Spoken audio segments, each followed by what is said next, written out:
సోనం వాంగ్చుక్ దీక్ష భగ్నమైందంట.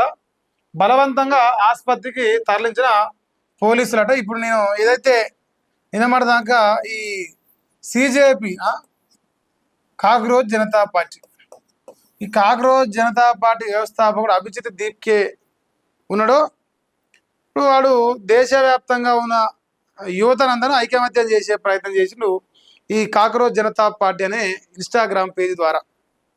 So దాన్ని దేశం మొత్తం చూసింది, ప్రపంచం మొత్తం కూడా చూసింది.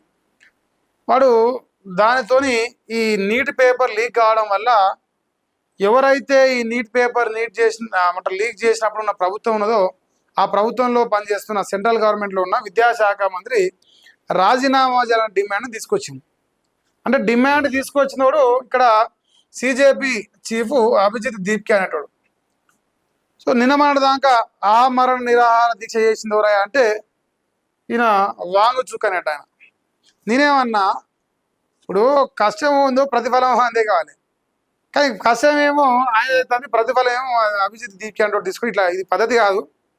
సో బరాబర్గా ఆయన ఇప్పటికి దాదాపు 20 రోజులు చేసినట్టు, నిన్నటికో మరడికో 20 కావస్తున్నట్టు. మన తర్వాత ఉద్రిక్త పరిస్థితి కనిపించినట. సోనంకు మద్దతుగా సిజేపి చీఫ్ దీప్కే దీక్ష పెట్టినట. అభిజిత్ దీప్కేపై ఇంకుతో దాడి చేసిన మహిళట. హింస అబద్ధాలే మోడీ ప్రభుత్వ సిద్ధాంతం అని మా రాహుల్ ఖాన్ చెప్తున్నట్ట. మరి ఈయన ఎందుకు వచ్చారు? ఇలా పానకంలో పుడకలేక పాపం క్రెడిట్ కొట్టే ప్రయత్నం చేస్తాడు, అది పెద్ద వర్కౌట్ అయితే లేదు. సో ఏది ఏమైనా ఢిల్లీ జంతర్ మంతర్ దగ్గర నిన్న ఈయనను బలవంతంగా దీక్షను భగ్నం చేసిరట, సోనం వాంగ్చుక్ అనటాను. సో ఆయన అలా భార్యనేమో అది కూడా ఇంకో స్టేట్మెంట్ వస్తుంది. రేపు 20వ తారీఖు జరగబోయే ఏంది పార్లమెంటు ఏదో చేయబోతురు కదా, పార్లమెంటు ముట్టడా లేదంటే పార్లమెంటు దాకా పాదయాత్ర మరి ఏదో అది. సో ఆయన రాబోతురని చెప్పేసి వాళ్ళ భార్య కూడా చెప్తుంది. ఆసుపత్రికి సోనం పోయిడు. వాంగ్చుక్ను బలవంతంగా తరలించిన ఢిల్లీ పోలీసులు. చికిత్సకు ఆయన నిరాకరిస్తున్నాడు. నా భర్త ఆరోగ్యం బాగానే ఉంది, 20వ తారీఖున జరగబోయే ర్యాలీ అవుతుందో దానికి పాల్గొంటాడని చెప్పేసి వాంగ్చుక్ భార్య గీతాంజలి చెప్తుంది. సో ఇప్పుడు మ్యాటర్ ఏంటంటే ఆయన భార్య కూడా ఆయన కంటే ఎక్కువ స్ట్రాంగ్గా ఉన్నది.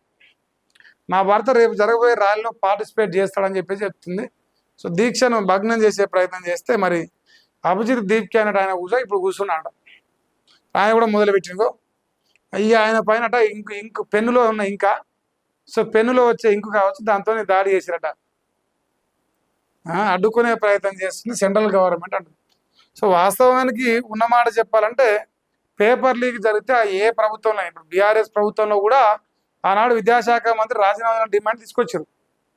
ఇప్పుడు బీజేపీలో ఉన్నా, కాంగ్రెస్ ఉన్నా, ఇంక ఎవరున్నా, బీఆర్ఎస్ ఉన్నా, సో అవకతవకలు జరిగినప్పుడు ఆయా శాఖలో ఉన్న మంత్రి రాజీనామా ఇలాంటి డిమాండ్ సర్వసాధారణమే, రెగ్యులర్గా చూస్తుంటాం. మరి సో వాళ్ళది న్యాయమైన డిమాండ్, కానీ నిన్న దాకా మరి మా వాడు కూర్చొని ఇప్పుడు కూర్చున్నట్టున్నాయి. నాకు నచ్చింది వాస్తవానికి.